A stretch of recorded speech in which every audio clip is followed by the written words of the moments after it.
أعوذ بالله من الشيطان الرجيم.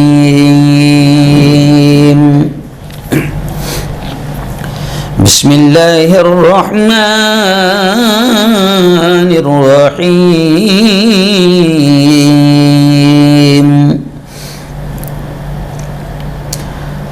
ولا تأكلوا أموالكم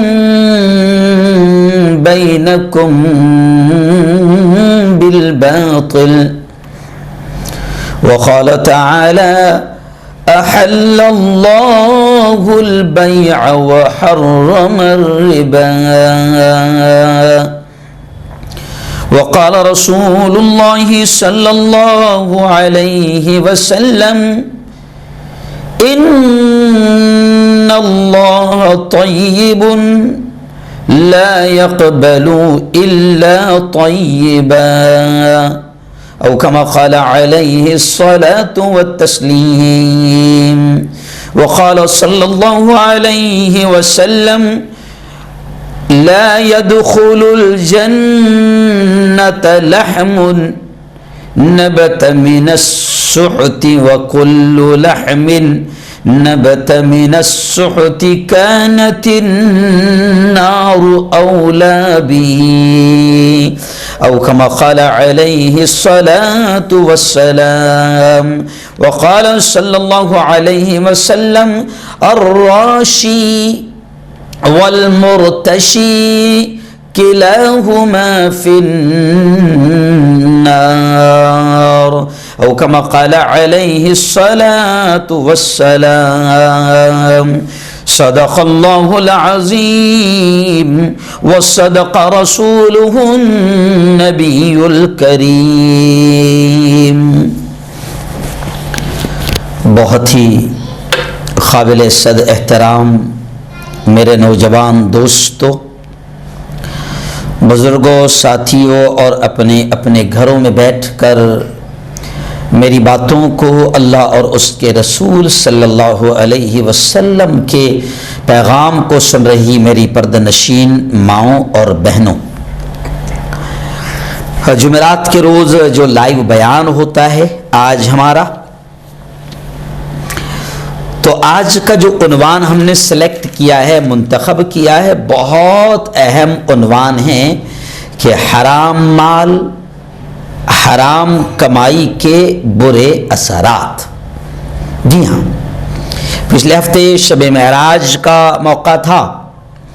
اس اعتبار سے ہم نے پیارے آقا محمد صلی اللہ علیہ وسلم کی زندگی کا جو اہم واقعہ ہے، معراج کا واقعہ، جس کا اللہ نے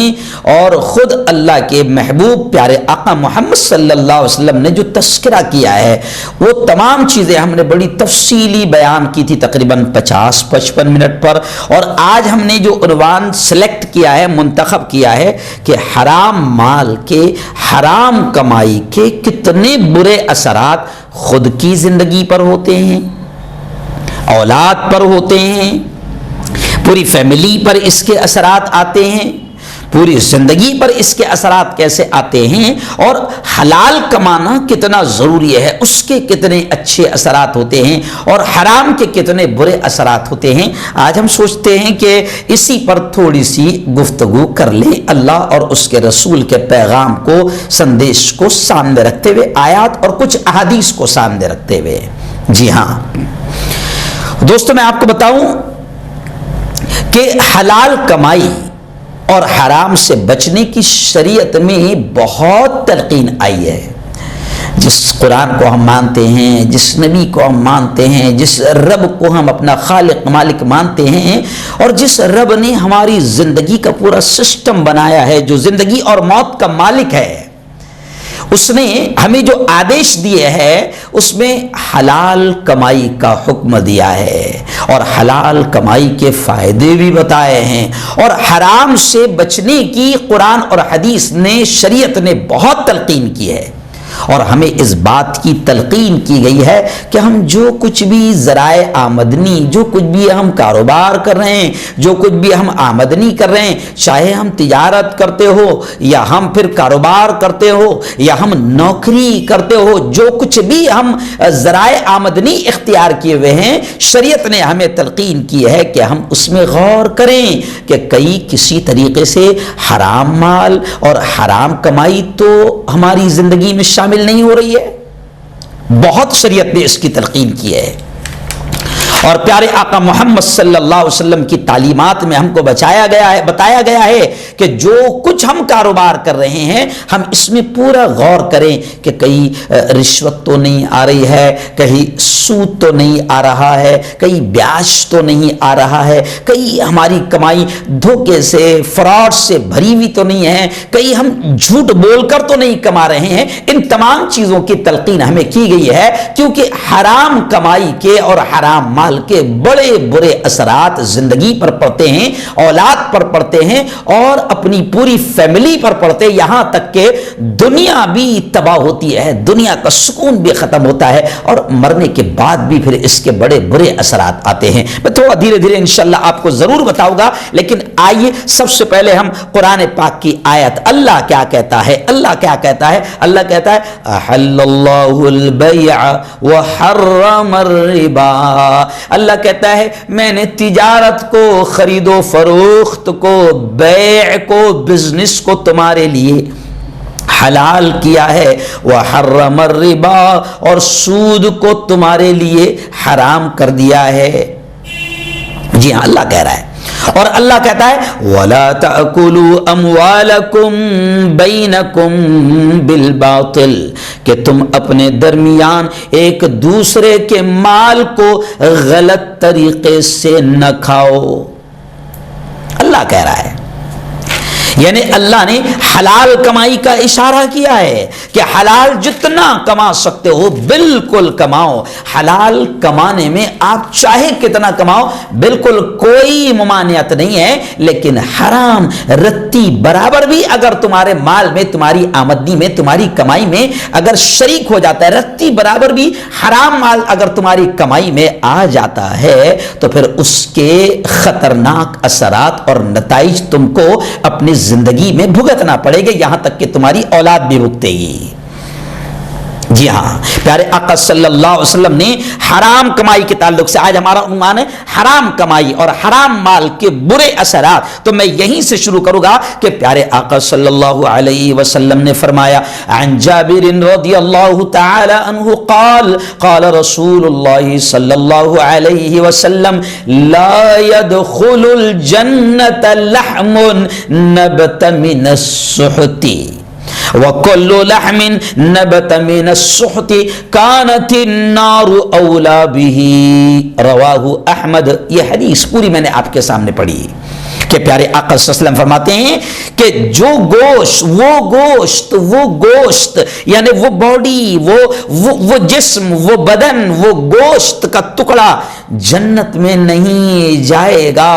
جس کی پرورش حرام مال سے ہوئی ہو۔ جی ہاں، پیارے آقا فرماتے ہیں کہ وہ گوشت جنت میں نہیں جا سکتا جو حرام سے پرورش پائے، اور ہر وہ گوشت، اگلا جملہ دیکھیں کہ پیارے آقا فرماتے ہیں کہ ہر وہ گوشت جو حرام سے پرورش پائے اس کے لیے جہنم کی آگ ہی بہتر ہے۔ جی ہاں، یعنی میرا یہ بدن ہے، میری یہ باڈی ہے نا، یہ پورا گوشت کا یوں سمجھے کہ لوتھڑا ہی ہے۔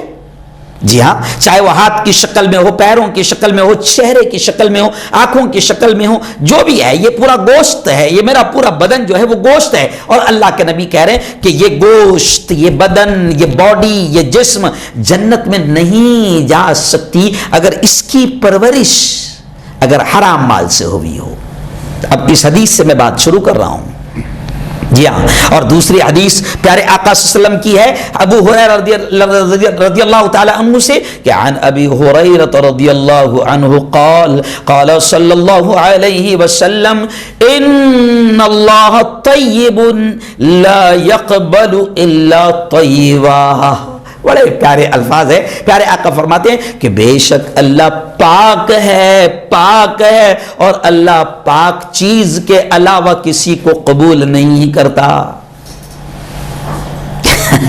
اللہ پاک ہے اور آپ کا جسم پاک ہوگا، اللہ قبول کرے گا، اس پر انعام دے گا، جنت کا حقدار بنائے گا. اگر آپ کا جسم ناپاک اور حرام مال سے پلا بڑا ہے اور آپ نے اپنے جسم کو غذا دی ہے، حرام کمائی سے آپ نے اگر غذا دی ہے، تو یاد رکھیں کہ پیارے آقا صلی اللہ علیہ وسلم فرما رہے ہیں کہ اللہ اس کو قبول نہیں کرے گا.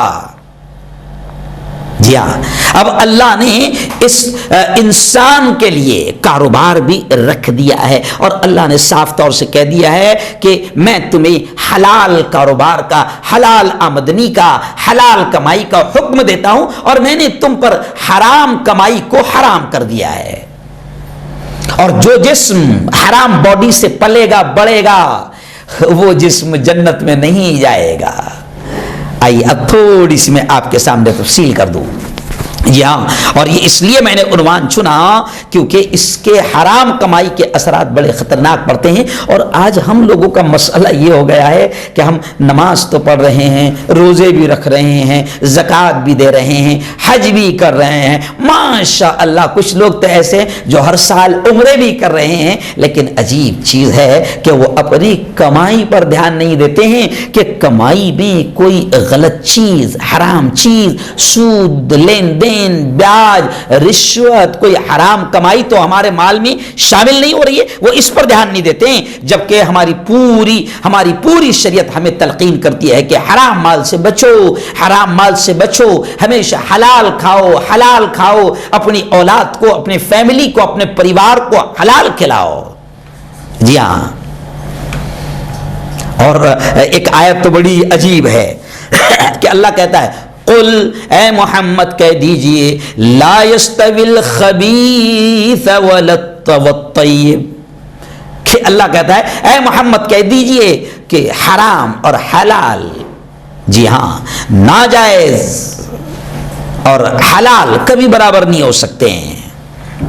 تو آئیے آج ہمارا پرابلم کیا ہے کہ ہم کاروبار تو کر رہے ہیں ماشاءاللہ، نمازیں، روزے، دین پر عمل بھی کر رہے ہیں، لیکن ہمارا پرابلم یہ ہے کہ ہم کاروبار میں حلال و حرام کی تمیز نہیں کر رہے ہیں. ہم کو لگتا ہے کہ بھیا نماز الگ چیز ہے، کاروبار الگ چیز ہے، اور ہمارے دماغ میں یہ بیٹھ گیا ہے کہ کاروبار تو بغیر جھوٹ بولے کے، بغیر فراڈ کیے کے، بغیر دھوکہ دیے کے کاروبار تو چلے گا ہی نہیں. دماغ میں ہمارے یہ بیٹھ گیا ہے. اور ہمارا ایک اور پرابلم ہے، ہمارے دماغ میں یہ بات بیٹھ گئی کہ سب تو کر رہے ہیں، وہ حاجی صاحب بھی تو کر رہے ہیں،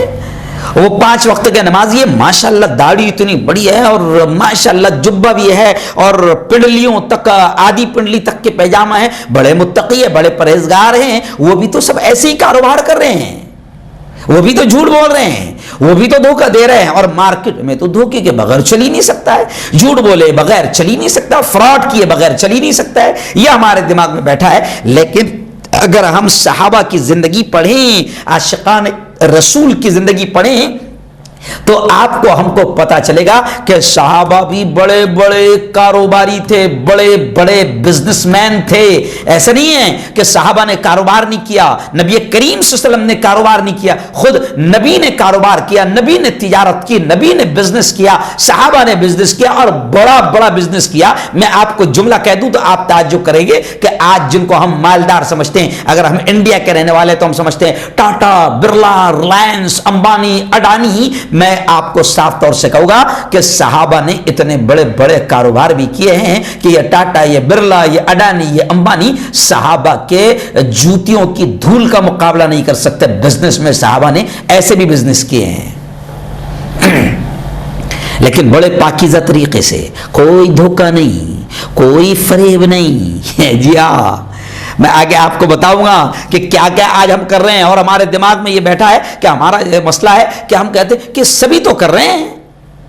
او بھائی، سب کر رہے ہیں، حاجی صاحب کر رہے ہیں، نمازی صاحب کر رہے ہیں، داڑھی والے اگر دھوکہ دے رہے ہیں تو اس کا مطلب آپ کے لیے بھی دھوکہ جائز ہو جائے گا، ایسا نہیں ہے. بھائی ہمیں تو اپنے کاروبار کا رخ صحیح کرنا ہے. دوسرے حرام کما رہے ہیں لیکن طے کرنا ہے کہ ہم نہیں کمائیں گے، میں نہیں کماؤں گا، میں دھوکہ نہیں دوں گا، میں جھوٹ نہیں بولوں گا، میں فراڈ نہیں کروں گا۔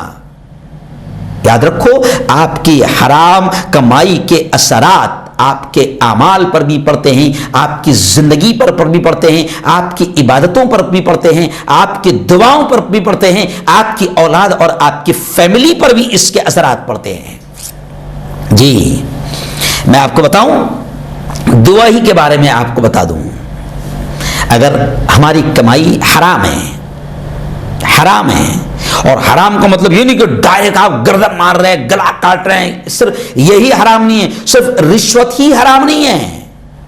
صرف سود اور بیاج بھی حرام نہیں ہے، صرف سود اور بیاج ہی حرام نہیں ہے، حرام وہ بھی ہے کہ آپ کسی کو دھوکہ دے کر کما رہے ہیں، اور آپ اپنی چیز اگر کوئی آپ سے خریدنے آیا ہے اور آپ اس کو اپنی چیز کا عیب نہیں بتا رہے ہیں، یہ بھی حرام ہے۔ جی ہاں، پیارے آقا صلی اللہ علیہ وسلم نے کہا کہ اگر کوئی گندم، جیسے اس زمانے میں اناج بکتا تھا، اگر کوئی اپنے اناج، اپنے گندم، اپنے گیہوں، اپنی جواری، اگر وہ گیلا مال ہے، گیلا مال، اور گیلے مال کو نیچے رکھ رہا ہے اور اوپر سوکھے مال کو رکھ رہا ہے اور دھوکہ دے کر سودا کر رہا ہے، پیارے آقا صلی اللہ علیہ وسلم نے فرمایا ہے کہ یہ بھی دھوکہ ہے اور یہ بھی حرام کمائی ہے نا۔ تھوڑا سا برا مت لگنے دینا، آج ہم کیا کرتے ہیں، ہم بھی یہ سب دھوکہ دیتے ہیں۔ مان لو مثال کے طور پر ہم لوگ ایک ایگزامپل دے دوں، فروٹ کی مثال دے دوں، ہم کیا کرتے ہیں، کوئی 2 کلو آم لے رہا ہے، کوئی 2 کلو موسمبی لے رہا ہے، کوئی 2 کلو 1 کلو سنترا لے رہا ہے، یا کوئی 1 درجن کیلے لے رہا ہے نا، یا کوئی انگور لے رہا ہے، تو ہم لوگ اپنے آپ کو ہوشیار سمجھتے ہیں، اور ہم کیا کرتے ہیں کہ باقاعدہ 1 کلو مثال کے طور پر کوئی سیب لے رہا ہے، مان لو 6 سیب اس میں آ رہے ہیں، تو 2 خراب کیسے ڈال دینا ہے اس کا ہنر ہم جانتے ہیں، یا پیسہ لے رہے ہیں اس سے اچھے مال کا اور گھسیڑ رہے ہیں اس میں خراب 2-3 پیس، پیسہ لے رہے ہیں اس سے 1 درجن اچھے کیلے کا، لیکن اس 12 میں 3 کیلے کیسے سڑے ہوئے ڈالنا ہے، خراب ڈالنا ہے، وہ ہم کام کر رہے ہیں۔ جی ہاں، موسم بھی کوئی لے رہا ہے، مثال کے طور پر 2 درجن اس نے موسم بھی لیا، 2 کلو اس نے موسم بھی لیا، تو اس میں 3-4 سڑی ہوئی اور خراب کیسے ڈالنا ہے، یہ ہم کام کر رہے ہیں، جبکہ ہم اس کو بتا نہیں رہے ہیں۔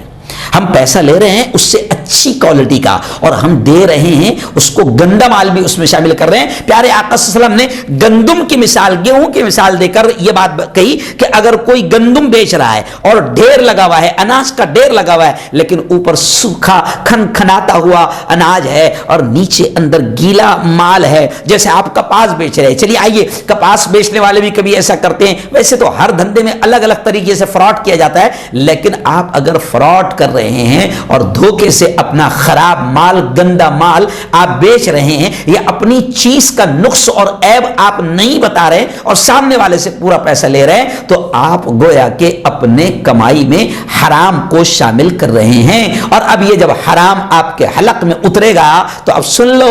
لو اس کے اثرات کیا پڑتے ہیں۔ تو سب سے پہلے میں آپ کو بتاؤں کہ آج ہم دعائیں مانگتے ہیں، دعائیں قبول ہی نہیں ہو رہی ہے، حالانکہ ہم نماز بھی پڑھ رہے ہیں، تہجد بھی پڑھ رہے ہیں، ماشاء اللہ نوافل بھی پڑھ رہے ہیں، داڑھی بھی اتنی لمبی ہے، اور ماشاء اللہ جبہ قبہ بھی پہنے ہوئے ہیں، اور ہم پریشان ہیں اور دعائیں بھی کر رہے ہیں، اور ہمیں یہ شکایت ہے کہ دعا قبول ہی نہیں ہوتی ہے۔ پیارے آقا صلی اللہ علیہ وسلم نے فرمایا ہے کہ اگر آپ نے فراڈ کیا ہے، دھوکے سے کمایا ہے، آپ کی دعائیں قبول نہیں ہوگی،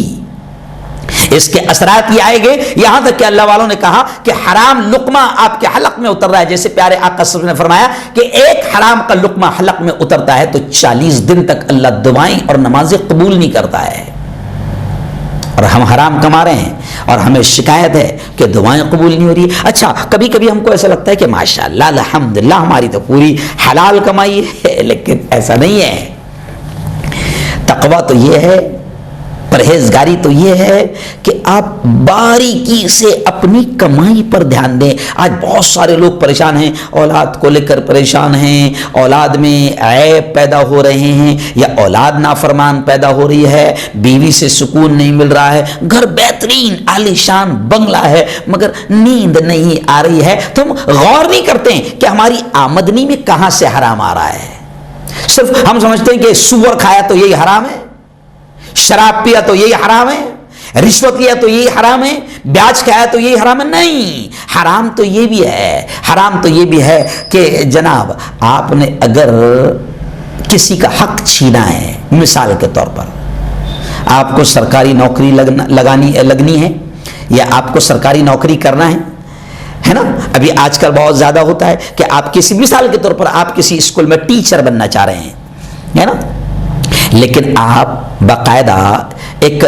مستحق آدمی کا جو حقدار ہے اس کا حق مار رہے ہیں اور آپ مینجمنٹ کو رشوت دے کر آپ باقاعدہ ٹیچر کی نوکری پر لگے ہیں. اب آپ زندگی بھر آپ کے دماغ میں تو یہ رہے گا کہ ماشاء اللہ الحمدللہ میں ٹیچر ہوں اور اپنی حلال کمائی ہے. نہیں، آپ نے بنیاد حرام کمائی پر رکھی ہے، آپ کی بنیاد حرام کمائی پر رکھی ہے. چلیے آئیے ایک اور مثال. میں نوکری کر رہا ہوں، مان لو ٹیچر کی نوکری کر رہا ہوں یا کسی دکان پر نوکری کر رہا ہوں یا کپڑے والے کی دکان پر نوکری کر رہا ہوں یا کہیں پر نوکری کر رہا ہوں. میں اس سے پیسہ لے رہا ہوں اس کے پورے کام کا اور میں اس کا کام ادھورا کر رہا ہوں. مالک کو احساس نہیں ہے مگر میں ادھورا کر رہا ہوں، مجھے معلوم ہے کہ میں اس کو دھوکہ دے رہا ہوں، تو میں اپنی کمائی میں حرام کمائی شامل کر رہا ہوں. مثال کے طور پر اگر 90% بھی آپ کام کر رہے ہیں اور 10% بھی آپ دھوکہ دے رہے ہیں تو وہ 10% آپ حرام مال کو اپنی کمائی میں شامل کر رہے ہیں. اور حرام تھوڑا بھی شامل ہو گیا جیسے مثال کے طور پر تو وہ پوری حلال کو بھی خراب کر دیتا ہے، حلال کو بھی خراب کر دیتا ہے. مثال کے طور پر ایک پورا گلاس دودھ کا ہے، کتنا پاکیزہ ہے، کتنا اچھا ہے، لیکن ایک قطرہ اگر پیشاب کا اس میں ڈال دیا جائے. جی ہاں، اب اگر آپ مثال کے طور پر چلیے میں ٹیچر ہوں، میں 8 گھنٹے کی پگار لے رہا ہوں اور مجھے معلوم ہے کہ میں 2 گھنٹہ کام چوری کر رہا ہوں. میں کپڑے والے کی دکان پر کام کرتا ہوں، میں کرانہ والے کی دکان پر کام کرتا ہوں، میں کسی کی یہاں مزدوری کرتا ہوں، میں مزدوری اس سے پوری لے رہا ہوں اور میں جانتا ہوں کہ کس طریقے سے میں اس کے یہاں کام چوری کر رہا ہوں. مزدوری تو میں 8 گھنٹے کی لے رہا ہوں، 4 گھنٹے کی لے رہا ہوں، 6 گھنٹے کی لے رہا ہوں، 10 گھنٹے کی لے رہا ہوں، لیکن کام میں 2-3 گھنٹہ کم کر رہا ہوں اور میں برابر کام چوری کر رہا ہوں. میں نے اپنی کمائی میں حرام مال کو شامل کر لیا ہے. ڈھیر ساری اس کی مثالیں ہیں. میں سبزی بیچ رہا ہوں، ہے نا، 1 کلو کوئی سبزی لے رہا ہے، میں اس میں 200 گرام 100 گرام سبزی خراب کیسے ڈال رہا ہوں یہ مجھے معلوم ہے اور میں کیسے دھوکہ دے رہا ہوں. ہاں، وہ آپ نے کبھی دیکھا ہوگا شاگرد بھائی پنی بدلنے کا واقعہ، اتنا زبردست انداز میں ٹیکنیک رہتی ہے، آدمی سمجھتا ہے واہ میں نے تو چن چن کے میرے ہاتھ سے سیب ڈالا تھا، میں نے تو چن چن کے میرے ہاتھ سے ٹماٹر ڈالی تھی، اور پھر گھر پہ آنے کے بعد دیکھتے اس میں تو خراب بھی آ گئے 4-5. وجہ اس کی یہ ہے کہ جو دکاندار ہے وہ بڑا چالاک ہے، پنی بدلنا اس کو آتا ہے، آپ کی تھیلی آپ کا 1 کلو مال اس نے کیسے بدل دیا وہ اس کو آتا ہے، لیکن وہ اپنے آپ کو بڑا ہوشیار سمجھ رہا ہے، لیکن وہ دھوکہ دے رہا ہے، فراڈ کر رہا ہے اور اس کا نتیجہ اس کو معلوم نہیں ہے. میں میرے مالک کو کیا دھوکہ دے رہا ہوں مجھے معلوم ہے اور میرا رب جانتا ہے، اور رب کا کہنا ہے کہ اگر تو نے دھوکے سے کمایا، فراڈ سے کمایا، تو اس کے اثرات تیری زندگی پر بھی آئیں گے، تیری اولاد پر بھی آئیں گے اور تیری آخرت پر بھی آئیں گے. جی ہاں، اگر تیرے حلق میں حرام لقمہ تو اتارے گا، حرام یہ بھی ہے، حرام یہ بھی ہے. آج ہم دھوکے الگ الگ نرالے اسٹائل سے ہم دھوکے دے رہے ہیں. جی ہاں، لوگ سمجھتے ہیں تقویٰ یہ ہے کہ ایک دم پیجامہ آدھی پنڈلی تک پیجامہ ہو اور اتنی لمبی داڑھی ہو اور ماشاء اللہ پیشانی پہ نماز کا ٹیکا بھی بہت بڑا ہو. تو اب لوگ یہ سمجھ کے دھوکے میں آ جاتے ہیں اور سمجھتے ہیں کہ یہ تقوی کا معیار ہے. میں آپ سے کہہ رہا ہوں کہ یہ تقوی کا معیار نہیں ہے کہ آپ کا پیجامہ آدھی پنڈلی تک ہو اور آپ کا جبہ آپ کے گھٹنے کے نیچے ہو اور آپ کی داڑھی آپ کے سینے تک ہو اور آپ کی پیشانی پر اتنا بڑا یوں سمجھے کہ نشان پڑ گیا ہو نماز کا، سجدوں کا. یہ تقویٰ کا معیار نہیں ہے. تقویٰ کا معیار تو یہ بھی ہے کہ آپ کے حلق میں حرام مال نہ اترنے دے. اور پھر میں بار بار کہہ رہا ہوں کہ حرام صرف رشوت، سود، بیاج اور شراب نہیں ہے یا سور کا گوشت نہیں ہے، بلکہ حرام یہ بھی ہے کہ آپ دھوکے سے کمائیں، فراڈ سے کمائیں. جی ہاں، یہ بھی حرام ہے. اور اس کے اثرات کیا پڑتے ہیں کہ سب سے پہلے تو آپ کی دعائیں قبول نہیں ہوتی. اور اگر آپ یہی حرام اولاد کو کھلا رہے ہیں تو پھر اللہ والوں نے کہا ہے اور احادیث کا خلاصہ ملتا ہے کہ اولاد کی فرمانبرداری میں بھی بہت فرق پڑتا ہے. اگر آپ حرام کمائی ان کے حلق میں، دھوکے کی کمائی، فراڈ کی کمائی آپ ان کے حلق میں اتار رہے ہیں، آپ کا مالک نہیں جانتا ہے لیکن وہ جو سب کا مالک ہے وہ جانتا ہے کہ آپ کیا کر رہے ہیں، اور اس کے اثرات آپ کی اولاد میں بھی آئیں گے اور پھر اولاد نافرمان ہوگی. اگر کسی نے اپنی اولاد کو حرام کھلایا تو اولاد نافرمان ہوتی ہے، اور پھر وہی اولاد آگے چل کے اور والدین کو جوتے مارتی ہے. پھر وہی اولاد جن کو حرام کا لقمہ کھلا کر ان کو آسائشیں اور آرام کی زندگی دنیا میں تم نے دی ہے، تو ماں باپ تو پھر حرام مال پر پلی ہوئی اولاد کا حال یہ ہوتا ہے کہ پھر وہی اولاد ماں باپ کا سکون چھین لیتی ہے. آج بہت سارے لوگ حرام طریقے سے کما رہے ہیں لیکن ان کی اولاد نے ان کا سکون چھین لیا. آج میرے پاس میں ایسے بھی واقعات آتے ہیں، 7 8 لڑکے ہیں جو سب کما رہے ہیں مگر وہ اولاد اتنی نافرمان پیدا ہو گئی ہے کہ وہ ماں باپ کو 500 روپے کی دوا مہینے میں لا کر نہیں دے رہی ہے، جبکہ انہی ماں باپ نے کروڑوں روپے کی جائیداد اولاد کو دی ہے. لیکن ماں باپ نے حرام کمایا تھا اور حلال و حرام کی تمیز نہیں کی تھی. ہم لوگ تمیز نہیں کرتے ہیں کہ کیسا آ رہا ہے، ہم غور بھی نہیں کرتے ہیں اور ہم کو لگتا ہے بھائی چلنے دو. بعض لوگوں کا تو یہ دماغ میں ہوتا ہے بس کمانا ہے کیسا بھی آئے، ہے نا. اور پھر کمانے میں اتنا بھی بھول جاتے ہیں کہ مسجدوں کا بھی کھا رہے ہیں، مدرسوں کا بھی کھا رہے ہیں، یتیموں کا بھی کھا رہے ہیں، بہنوں کا بھی حق مار رہے ہیں، بھائیوں کا بھی حق مار رہے ہیں، دھوکے بھی دے رہے ہیں، عجیب عجیب دھوکے دے رہے ہیں. ابھی میرے پاس میں ایک اسکول کا واقعہ آیا کہ ماموں نے مجھے بالکل رو کر سنایا کہ مفتی صاحب میرے بھانجوں نے میرا کھیت، میری پوری زمین اسکول کے لیے اپنے نام پر کر لیا. ہم جب حج کو گئے تھے بیچارے بھانجوں پر بھروسہ کر کے گئے، کر لیے زمین، دھوکا. ایک واقعہ تو کئی واقعے تو ایسے آ رہے ہیں کہ بیچارہ بڑی محنت سے فورن میں کما رہا ہے اور کما کر یہاں بھائی کو یا کسی کو ذمہ دار بنا کر پیسہ بھیج رہا ہے کہ آپ نے، میں 10 15 سال 20 سال یہاں محنت کروں گا اور پھر میری آخری زندگی سکون سے گزاروں گا. اب یہاں پر پیسہ بھیج رہا ہے چاچا کو یا بڑے ابا کو یا بھائی کو پیسہ بھیج رہا ہے، اور پتہ چلا کہ 30 سال محنت کر کے جب عمر کے آخر حصے میں ہندوستان آیا تو پتہ چلا کہ ایک بھی زمین، ایک بھی کھیت، ایک بھی دکان، ایک بھی مکان اس کے نام پر ہے نہیں، اس نے پورا اپنے نام پر کر لیا. جب حرام مال منہ کو لگ جاتا ہے نا تو پھر آدمی کسی کو نہیں چھوڑتا ہے. میرے پاس میں ایک ایسا بھی واقعہ ہے کہ مسجد نبوی میں ایک شخص خدمت کر رہا ہے، امام کا مصلی بچھاتا ہے، بیچارہ برسوں سے وہ وہاں کی نوکری کو اپنے لیے عزت سمجھتا ہے اور اپنی خدمت اور آخرت سمجھتا ہے، لیکن وہاں بڑی محنت سے وہ جو کچھ بھی کماتا ہے وہ یہاں پر اپنے بھائیوں کو بھیجتا تھا اور اس کو لگتا تھا کہ بھائی یہاں پر میرے لیے زمین خرید رہے ہیں، میرے بچوں کے لیے کچھ پراپرٹی خرید رہے ہیں. پتہ چلا 10 15 سال کے بعد میں کہ بھائیوں نے اس کا بھی مال کھا گیا. تو آج ہم کیا کر رہے ہیں، یہ مثالیں میں اس لیے دے رہا ہوں کہ ہم لوگ دھوکہ دے رہے ہیں، فراڈ کر رہے ہیں. کوئی ہم پر بھروسہ کرتا ہے، ہم اس کے ساتھ فراڈ کرتے ہیں، لیکن اصل یہ ہے کہ یہ دھوکہ ہم خود اپنے آپ کو دے رہے ہیں. یاد رکھو آپ کوئی بہت ہوشیار نہیں ہیں، آپ کوئی بہت چالاک نہیں ہیں. اس کے نتیجے آپ کو اپنی زندگی میں دیکھنے ملیں گے کہ آپ کا خود کا بھی سکون چھن جائے گا. کئی لوگوں کو ہم نے دیکھا ہے کہ راتوں کو نیندیں نہیں ہیں، سکون نہیں ہے، چین نہیں ہے، سمندروں کے کنارے پر سکون تلاش کر رہے ہیں، بڑی بڑی 5 سٹار 10 سٹار ہوٹلوں میں جا کر سکون تلاش کر رہے ہیں. اللہ نے سکون چھین لیا، جبکہ کروڑوں کا بنگلہ بنا ہوا ہے، کروڑوں کی گاڑیاں مرسڈیز کھڑی ہوئی ہے، لیکن پریشان ہے سکون کے لیے. لیکن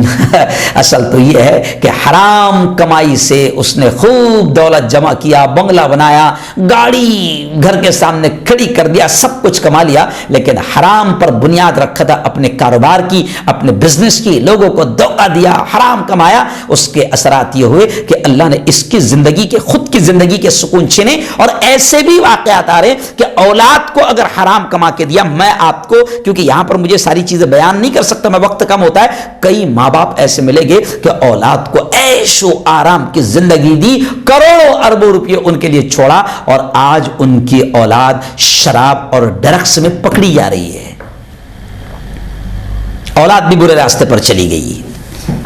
اور پھر یہی اولاد، کبھی کبھی ایسا ہوتا ہے کہ یہی اولاد جن کے لیے حلال حرام کو دیکھا نہیں، خوب کمایا، دماغ میں یہ تھا کہ میری اولاد سکون سے رہے گی اور یہ ہوگا وہ ہوگا، یہی اولاد پھر اس کا سکون چھین لیتی ہے، اور پھر ہم نے یہ بھی دیکھا ہے کہ یہی اولاد پھر اولڈ ہاؤس میں جا کر ماں باپ کو چھوڑ دیتی ہے کہ یہ بڈھے ہمارے آرام میں، ہمارے سکون میں، ہماری مستی میں دخل اندازی کر رہے ہیں، پھر یہی اولاد چھوڑ دیتی ہے ماں باپ کو اولڈ ہاؤس میں۔ او میرے یارو، آؤ، حرام کمائی نا بڑی سنہری لگتی ہے، کیونکہ حرام کمائی جب ہوتی ہے تو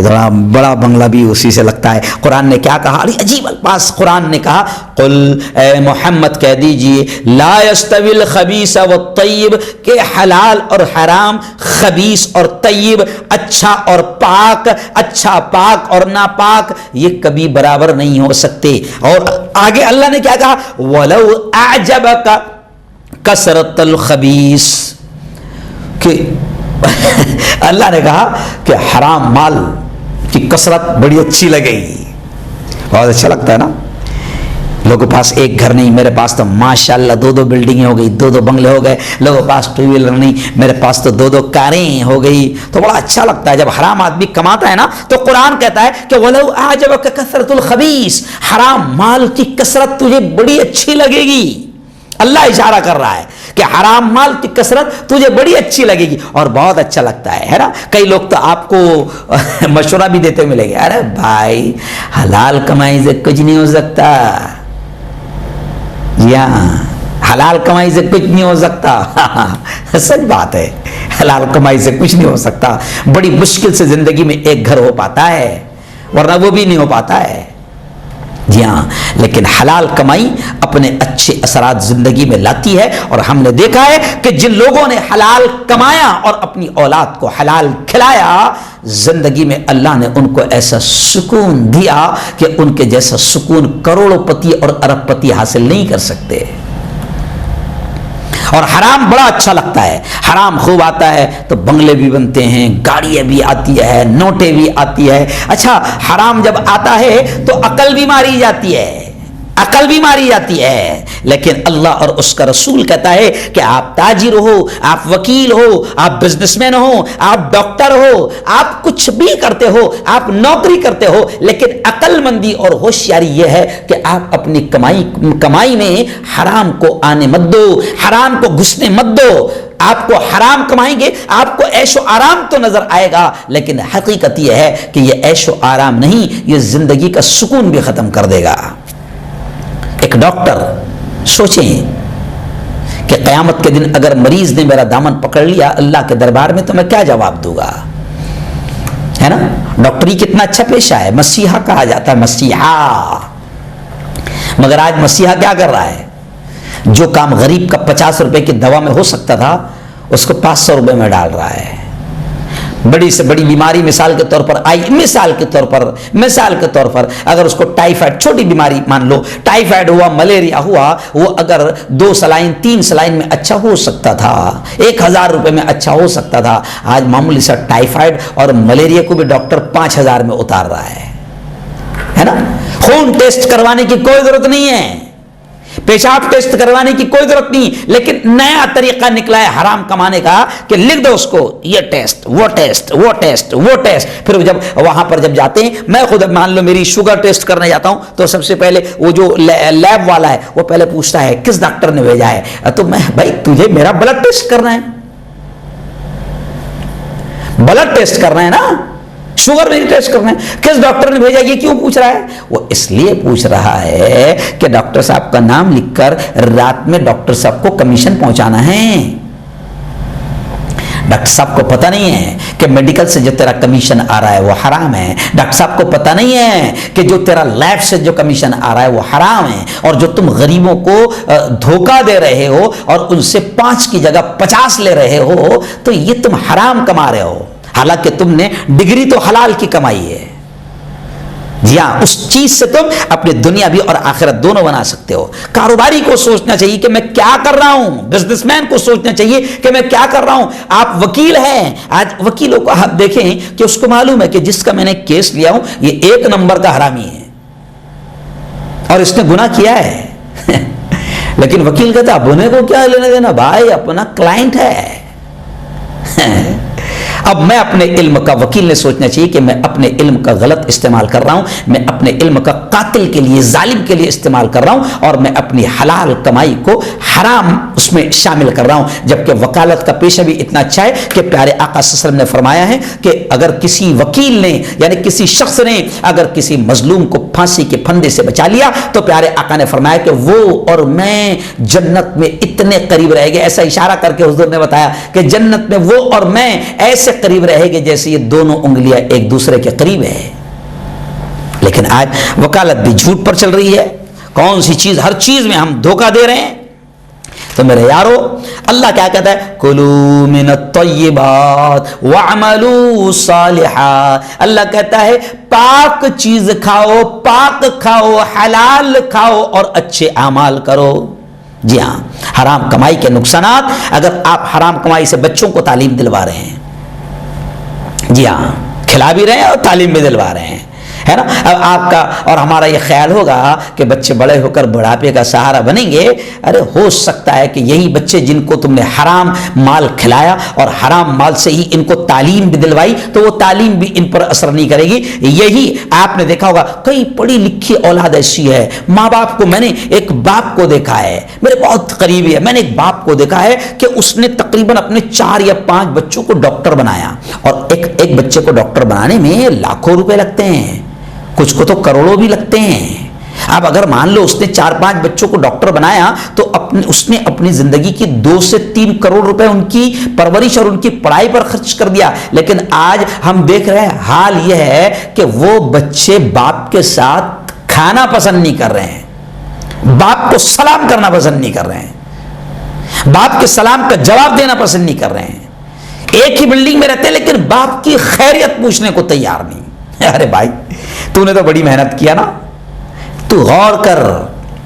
کہ تو نے دنیا کو ہی سب کچھ سمجھا تھا، تو نے روپیہ پیسے کو ہی سب کچھ سمجھا تھا، جانور کی طرح تو نے محنت کیا، حلال حرام میں فرق نہیں کیا، بس کمایا کمایا کمایا، کھلایا کھلایا لگایا۔ اب اس کے اثرات یہ ہے کہ تیری اولاد تیری خدمت کرنا تو دور کی بات، تیری خیریت پوچھنے کو تیار نہیں اور تجھے سلام کرنے کو تیار نہیں۔ جی ہاں، حلال کمائی کی بڑی اہمیت ہے اور حرام کمائی کے بڑے نقصانات ہے، بڑے نقصانات ہے۔ آپ سمجھیں کہ ایک شخص نے آپ کو روپیہ دے کر کوئی چیز لی، پوری قیمت دے کر کوئی چیز لی، اور آپ نے اس کو دھوکہ دیا اور جتنی قیمت لیا اور وہ آپ نے اتنی قیمت کی چیز نہیں دی، یا چیز دی تو آپ نے ادھوری دی، ناقص دی، عیب والی دی، جو اتنے کی نہیں دی، ہے نا، آپ نے اس سے عیب چھپایا تو آپ نے اپنی کمائی کو حرام کر لیا۔ جی ہاں، صحابہ کی زندگی میں ملتا ہے، بڑے بڑے کاروبار جیسے صحابہ نے کی، میں کہہ رہا تھا صحابہ کی زندگی میں ملتا ہے کہ وہ جب مارکیٹ جاتے تھے اور کپڑے کی بھی تجارت کرتے تھے تو باقاعدہ بتاتے تھے یہ اس کپڑے میں یہ نقص ہے، یہ عیب ہے، اس لیے یہ اتنے کا ہے۔ یہ موبائل ہے، آج موبائل کا کاروبار بڑے زور و شور سے چل رہا ہے، ہر آدمی کے ہاتھ میں موبائل تھم گیا ہے۔ موبائل بیچنے والے کیا کر رہے ہیں کہ یہ موبائل بیچ رہے ہیں، ان کے معلوم ہے کہ یہ موبائل کی اصل قیمت کتنے کی ہے سیکنڈ میں، لیکن اس کو دھوکہ دے رہے ہیں، ہے نا، اور ہوشیاری سمجھ رہے ہیں کہ میں بڑا ہوشیار، میں بڑا چالاک ہے۔ نہیں، یہ دھوکہ آپ کی زندگی کو تباہ کر دے گا۔ جی ہاں، آپ بکری کا گوشت کھا رہے ہیں، بکری کا گوشت حلال ہے کہ نہیں؟ اللہ والوں نے بڑی پیاری مثال دی، بھئی اب بکری کا گوشت حلال ہے اور سور کا گوشت حرام ہے۔ اب آپ بکری کا گوشت کھا رہے ہیں، ماشاءاللہ حلال کھا رہے ہیں، لیکن وہ بھی آپ کے لیے حرام ہو جائے گا کہ اگر آپ نے اس کو حرام کمائی سے لیا ہے، آپ کی کمائی حرام ہے نا۔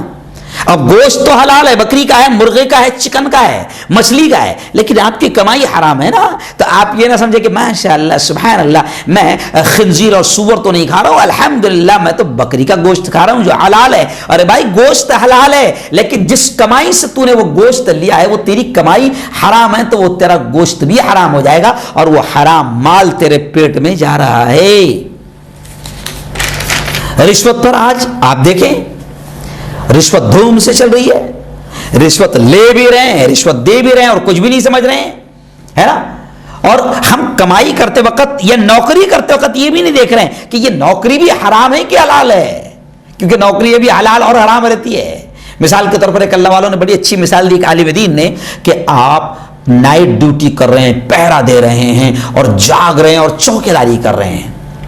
تو کتنی کڑی ڈیوٹی ہے، کتنی اچھی ڈیوٹی ہے اور آپ کتنی محنت سے کما رہے ہو، لیکن بعد میں پتا چلا کہ آپ جو چوکیداری کر رہے ہیں یا آپ جو رات بھر جاگ کر جس کی حفاظت کر رہے ہیں، جس مال کی، وہ مال ہی چوری کا ہے۔ جی ہاں، آپ ڈاکوؤں کے مال کی حفاظت کر رہے ہیں۔ جس جگہ پورا کاروبار چلتا ہے، سودی کاروبار چلتا ہے، مثال کے طور پر بینک، تو علماء نے لکھا ہے کہ بینک میں پورا سودی سسٹم اور سودی نظام چل رہا ہے، بیاج کا نظام چل رہا ہے، سودی کاروبار چل رہا ہے، اور آپ اس میں نوکری کر رہے ہیں، آپ کام کر رہے ہیں، آپ جھاڑو مار رہے ہیں یا آپ اس کے گیٹ پر کھڑے ہیں۔ علماء کہتے ہیں کہ آپ تو جھاڑو مارنے کی پیمنٹ لے رہے ہیں، لیکن آپ اس کاروبار میں شریک ہے، آپ اس سسٹم کا حصہ بنے ہوئے ہیں، آپ وہاں پر جھاڑو مار رہے ہیں یا آپ وہاں پر چوکیداری کر رہے ہیں جہاں پر پورا سسٹم سودی لین دین سے چلتا ہے، تو آپ یہ نہیں سمجھ پا رہے ہیں کہ آپ حرام کھا رہے ہیں یا حلال کھا رہے ہیں، یہ بھی حرام ہے۔ جی ہاں، نوکری آپ نے رشوت دے کر حاصل کی اور کسی کا حق دبایا ہے نا، اب آپ کی پوری کمائی آپ کے لیے حرام ہو گئی۔ جی، مولانا طارق جمیل صاحب ایک واقعہ سنا رہے تھے کہ ایک شخص نے، ایک آدمی نے کروڑوں روپے بنائے حرام آمدنی سے، کروڑوں روپے بنائے، آخر اس کا انتقال بھی ہو گیا۔ مولانا کہتے ہیں کہ میں نے ان کی اولاد سے جب ملاقات کی اور ان کی اولاد سے خیریت پوچھی تو وہ حرام کمائی جو چھوڑ کر گیا تھا اولاد کو کروڑوں اربوں روپئے، تو جب میں نے ان کی اولاد سے خیریت پوچھی تو اولاد نے یہ کہا کہ مولانا صاحب زندگی میں ایک دن بھی سکون کا نہیں گزرا، اگر باپ نے حرام کے بجائے حلال دے کر گیا ہوتا تو آج ہماری زندگی میں سکون ہوتا۔ یہ جملہ میں کیوں کہہ رہا ہوں؟ کیونکہ اگر آپ یہ سوچتے ہو کہ حرام مال سے بنگلہ بن جائے گا، کبھی کبھی لوگ یہ سوچتے بیوقوف، بس ایک مرتبہ اپنا بنگلہ بن جائے اور تھوڑا سا کاروبار وغیرہ سیٹ ہو جائے تو ختم، سب اپن سب چھوڑ دیں گے۔ ارے وہ بنیاد تو نے جو رکھی ہے وہ حرام مال سے رکھی ہے، حرام کمائی سے رکھی ہے۔ آج سود کو ہم کچھ نہیں سمجھ رہے ہیں، جبکہ پیارے آقا صلی اللہ علیہ وسلم نے فرمایا کہ سود کو ہم بیاج کو کچھ نہیں سمجھ رہے ہیں۔ آج مجھے افسوس کے ساتھ کہنا پڑ رہا ہے کہ اچھے نمازی، داڑھی والے، دعوت کے کام کرنے والے بھی، کچھ ایسے ساتھی دین کے کام کرنے والے بھی جو باقاعدہ سود پر پیسہ دے رہے ہیں اور سود لے رہے ہیں۔ کچھ علاقوں میں میں گیا، جان بوجھ کے نام نہیں میں بولوں گا، کہ وہاں پر اچھے نمازی اور ذمہ دار قسم کے لوگوں کا کاروبار ہے سود پر پیسہ دینا اور بیاج کھانا، جبکہ سود کچھ شریعت نے کتنا خطرناک بتایا ہے۔ سود کے بارے میں پیارے آقا صلی اللہ علیہ وسلم نے فرمایا کہ سود کا ادنا درجہ، یعنی ادنا گناہ یہ ہے اپنی سگی ماں کے ساتھ 70 مرتبہ زنا کرنے کے برابر ہے سود کا ادنا درجہ۔ اور آج ہم سود کو کچھ نہیں سمجھ رہے ہیں، بیاج کو کچھ نہیں سمجھ رہے ہیں، لون لے رہے ہیں ہم سود پر، کچھ نہیں سمجھ رہے ہیں۔ میں نے معراج کے بیان میں بھی کہا، جی ہاں، کہ جب پیارے آقا صلی اللہ علیہ وسلم جب جا رہے تھے تو آپ کو جنت کا نظارہ بھی دکھایا گیا اور کن کن لوگوں کو کن چیزوں کی وجہ سے عذاب ہو رہا ہے وہ بھی دکھایا گیا۔ تو اس میں پیارے آقا صلی اللہ علیہ وسلم کو دکھایا گیا، دیکھو کتنے خطرناک اثرات ہوتے ہیں حرام مال کے جب پیٹ میں جاتا ہے۔ پیارے آقا صلی اللہ علیہ وسلم کو دکھایا گیا کہ کچھ لوگ ایسے ہیں کہ جن کا پیٹ ایسا بڑا ہے گنبد کی طرح، اور اس پیٹ میں اژدہے ہیں جو انہیں ڈس رہے ہیں اور یہ تڑپ رہے ہیں۔ جبرائیل سے پوچھا حضور پاک صلی اللہ علیہ وسلم نے، حضور یہ کون لوگ ہیں جن کو اتنا خطرناک عذاب دیا جا رہا ہے؟ تو جبرائیل نے کہا کہ حضور یہ وہ لوگ ہوں گے جنہوں نے زندگی میں حرام کمایا، حرام کھایا اور پیٹ میں حرام ڈالا۔ جی ہاں، آج ہم سود کو کچھ نہیں سمجھ رہے ہیں، جبکہ سود کے بارے میں پیارے آقا فرماتے ہیں کہ اپنی ادنا درجہ یعنی سود کا چھوٹا گناہ اپنی سگی ماں کے ساتھ 70 مرتبہ منہ کالا زنا کرنے کے برابر ہے۔ اللہ نے کہا کہ میں نے تجارت کو حلال کیا ہے اور سود کو، بیاج کو تمہارے لیے حرام کیا ہے۔ جی ہاں، بینک میں رکھ کر کچھ لوگ سود کھا رہے ہیں، 5 لاکھ رکھیں، 10,000 روپے مہینہ آ رہا ہے، جی ہاں. اور کچھ لوگ تو کہتے ہیں کیا کریں، مجبور ہے، بیوہ عورت ہے، ہاں یتیم بچے ہیں اور کمانے کا کوئی راستہ نہیں، تو اس کے لیے جو 5 لاکھ تھے 2 لاکھ تھے اس کے بینک میں رکھ دیے اور بینک سے جو بیاج آتا ہے اس پر گھر چل جاتا ہے. اللہ کے بندو، وہ جو 5 لاکھ بینک میں رکھ کر اس کا جو 10,000 روپے جو سود کھا رہا ہے، یہی تو حرام ہے، یہی تو بیاج ہے. ہاں اسی 5 لاکھ کو کاروبار میں لگا کر 50,000 کما، یہ تیرے لیے حلال ہے. جی ہاں، یہ تیرے لیے حلال ہے. جی تو حرام کمائی کو اور حلال کمائی کو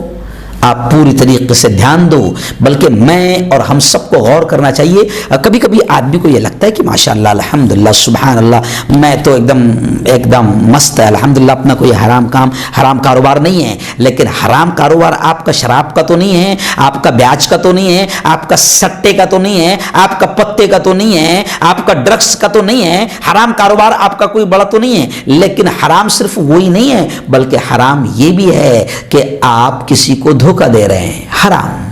آپ نوکری کر رہے ہیں، دھوکہ دے رہے ہیں، حرام. آپ ٹیچنگ کر رہے ہیں، 8 گھنٹے کی پیمنٹ لے رہے ہیں، 6 گھنٹے ہی بچوں کو پڑھا رہے ہیں، تو آپ کا وہ 2 گھنٹہ آپ حرام کمائی اپنے مال میں شامل کر رہے ہیں. اگر آپ سچے مسلمان ہیں، ایمان والے ہیں اور عقل مند اگر آپ ہیں تو پھر عقل مندی یہ ہے کہ آپ اپنے مال میں حرام کو مکس ہونے نہ دیں. جیسے میں نے کہا نا کہ 1 گلاس دودھ کا، بہترین دودھ کا گلاس، اور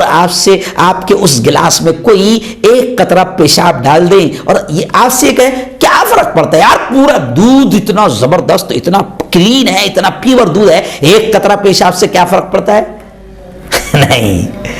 آپ نہیں پیئیں گے. لیکن آپ کبھی غور نہیں کر پا رہے ہیں کہ آپ کی ماشاءاللہ آپ کی کمائی حلال ہے، لیکن وہ 98% حلال ہے. لیکن 2% بھی اگر آپ دھوکہ دے کر کما رہے ہیں تو آپ یہ سوچو کہ 2% وہ آپ کی حرام کمائی جو دھوکہ دے کر، فراڈ کر کے، بیوقوف بنا کر، کسی کو دھوکہ دے کر آپ کما رہے ہیں، تو وہ 2% بھی اگر آپ کی حرام مکس اپ آپ کے 98% میں ہو رہی ہے تو یہ آپ کے 98 حلال کمائی کے اچھے اثرات کو ختم کر رہی ہے اور برے اثرات کو لا رہی ہے. بس آخری بات کہوں گا کہ میں نے اپنی زندگی میں ایک مثال دے دوں، میں اچھی بھی نہیں لگتی مجھے مثال دینا، کہ میں نے اپنی زندگی میں دیکھا ہے کہ کئی لوگ بڑے اپنے آپ کو ہوشیار سمجھتے ہیں اور انہوں نے لوگوں کو دھوکہ دے کر کمایا، تو اللہ نے ان کے گھروں میں ان کی اولادوں کو ایسا پیدا کیا کہ ان کی زندگی کا پورا سکون ختم ہو گیا، پورا سکون ختم ہو گیا. اور ہم نے ایسے غریبوں کو بھی دیکھا ہے کہ جو جھوپڑے میں پیدا ہوئے، زندگی بھر مٹی اور لکڑی کے مکان میں گزارے، لیکن حلال کمائی کی اور حرام لقمے کو اپنے حلق میں اترنے نہیں دیا. اللہ نے اولاد ایسی دی کہ اس اولاد نے ان کی دنیا کا بھی سکون ان کو دیا اور آخرت کا سکون بھی ان کو دیا. یہ آخرت کا سکون اس لیے کہہ رہا ہوں کہ اگر ہم نے حرام مال پر اولاد کو چھوڑ کر چلے گئے تو ہم نے کوئی عقل بندی نہیں کی، بلکہ اگر ہم نے حرام مال اولاد کو چھوڑ کر چلے گئے، پیچھے چھوڑ کر چلے گئے، تو دھوم سے یہ کھائیں گے، کمائیں گے، لیکن جوتے ہم کو پڑیں گے. ہم کوئی عقل مند نہیں ہیں، ہوشیار نہیں ہیں. تو بس اتنا ہی کہوں گا کہ ہر طرح کے حرام مال کو اپنے حلق میں اترنے نہ دو. اور آخر میں پھر وہی حدیث سناؤں گا کہ پیارے آقا صلی اللہ علیہ وسلم نے فرمایا ہے کہ وہ گوشت جنت میں نہیں جا سکتا جو حرام سے پرورش پائے، یعنی وہ باڈی، وہ بدن جنت میں نہیں جا سکتی جو حرام مال سے پرورش پائے. تو آج طے کر لو کہ ہم اگر فروٹ بھی بیچ رہے ہیں، سبزی بھی بیچ رہے ہیں، تو غلط طریقے سے نہیں بیچے گے، دھوکہ دے کر غلط چیز اس میں شامل نہیں کرے گے. اگر کوئی خراب مال ہے، آپ کو لگے گا کہ یہ تو بیوقوفی ہوگی، یہ تو نقصان ہوگا، لیکن خراب مال ہے، آپ اس کو کہہ دو کہ اس میں اتنی خرابی ہے، اتنے % خرابی ہے، اس وجہ سے اس کی اتنی قیمت ہے. جی ہاں، میں نے کئی لوگوں کا، تو کبھی لوگ کہتے ہیں ارے مفتی صاحب اگر ایسا کاروبار کریں گے اور دکان کھولیں گے تو 8 دن میں ادگھاٹن اور 8 دن کے بعد میں بیت گھاٹن، کاروبار ہی نہیں چلے گا. مفتی صاحب میں روزہ نماز سب پڑھتا ہوں ماشاءاللہ، زکوٰۃ بھی دیتا ہوں، حج کو بھی جاتا ہوں، 10 عمرے بھی کیا ہوں، لیکن کاروبار تو یار دنیا کے اصول سے کرنا پڑتا ہے. نہیں، یہ آپ کے دماغ کی خرابی ہے. نبی نے کاروبار کر کے دکھایا، صحابہ نے کاروبار کر کے دکھایا، اور یہ ریلائنس، یہ ٹاٹا، امبانی اور اڈانی ان کے پیروں کی دھول بھی نہیں تھے، ایسا بھی صحابہ نے کاروبار کیا ہے، اور آج بھی کچھ لوگ ایسا کاروبار کر رہے ہیں۔ اللہ نے حلال میں بھی ان کو اتنی برکتیں دی ہے کہ ان کو پتہ نہیں ہے کہ ان کے پاس دولت کتنی ہے۔ تو آپ کماؤ تو صحیح اور طے کر لو۔ شروع میں ہو سکتا ہے اللہ امتحان بھی لیں گا، اگر زیادہ ایمانداری پر آئیں گے تو امتحان بھی ہوگا اور نقصان بھی نظر آئے گا، مگر ایمان آپ کا پختہ ہوگا اور آپ اللہ کی ذات پر یقین رکھ کر کہ اللہ نے حلال کا حکم دیا ہے، اور آپ اللہ کی ذات پر یقین رکھ کر حلال کماؤ گے، انشاءاللہ کچھ دنوں کے بعد اس کے اچھے اثرات آپ کو خود کو بھی زندگی میں دکھائی دیں گے اور آپ کی اولاد کو بھی دکھائی دیں گے، اور آپ کو مرنے کے بعد بھی حلال کمائی کے اچھے اثرات دکھائی دیں گے، ورنہ پھر حرام کمائی کے بڑے برے نقصانات ہیں۔ کیونکہ پیارے آقا نے یہ بھی فرمایا ہے کہ جو بدن، جو جسم، جو گوشت حرام مال سے پلا بڑا ہو اس کو جنت میں داخل ہونے کا حق نہیں، بلکہ اللہ کے نبی نے فرمایا وَكُلُّ لَحْمٍ نَبَتَ مِنَ السُّحْتِ كَانَتِ النَّارُ أَوْلَى بِهِ، کہ وہ باڈی، وہ جسم، وہ گوشت جو حرام مال سے پلا بڑا ہو اس کے لیے جہنم کی آگ ہی بہتر ہے۔ اللہ تعالی ہم سب کو حلال کمائی نصیب فرمائے اور حرام لقموں سے اللہ ہماری حفاظت فرمائے، حرام لقموں سے اللہ ہماری حفاظت فرمائے، آمین۔ اللهم انت السلام ومنك السلام تبارك ربنا وتعاليت يا ذا الجلال والاكرام اللهم صل على سيدنا وشفيعنا وحبيبنا ومولانا محمد وعلى ال سيدنا ومولانا محمد وبارك وسلم۔ مولا ہم سب کے تمام گناہوں کو معاف فرما، میرے مولا ہم سب کی تمام خطاؤں کو، تمام لغزشوں کو معاف فرما۔ رب دو جہاں رات کے اندھیرے میں، دن کے اجالے میں، میرے مولا جانے میں انجانے میں جو کچھ بھی چھوٹے بڑے گناہ ہوئے ہیں محض اپنے فضل سے، اپنے کرم سے معاف فرما۔ میرے